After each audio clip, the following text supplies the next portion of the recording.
என்னம்மா சொல்றீங்க? உன் மருமக போயிருக்க மாட்டாளா? நீ ஏன் வாசத்தை வச்சு குழம்பு போடுறேன்னு சொல்றீங்க? அப்படிலாம் சொல்லாதீங்கம்மா.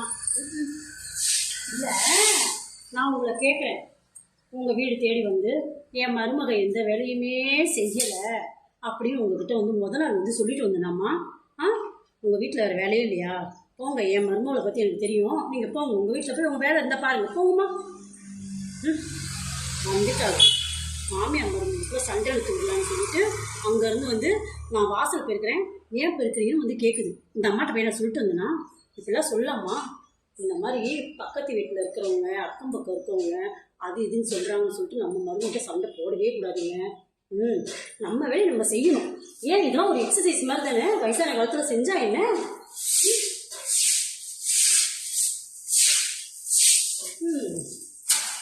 இதுதான் செஞ்சோம்னா நாளைக்கு நம்ம மருமகளும் மாமியா பாவம் அப்படின்னு சொல்லிட்டு நம்ம மருமகளும் செய்வான். என் மருமகளை இப்போ காஃபி கேட்டால் பாருங்க உடனே எடுத்து வந்துருவான். மருமகளே காஃபி எடுத்தாங்க தங்க அத்தைக்கு, எடுத்து போதுங்களா? உடனே கேட்ட குரலுக்கு எடுத்து வராத்தேன்னு சொல்கிறா என் மருமக. அவட்ட போய் நான் சண்டை போடுறதா? அப்பா பாப்பா, அடுத்தவங்க பேச்சு இனிமேல் கேட்கவே கூடாது. நம்ம குடும்பம் தான் வீணாக போகும். மழிட்டாகும்.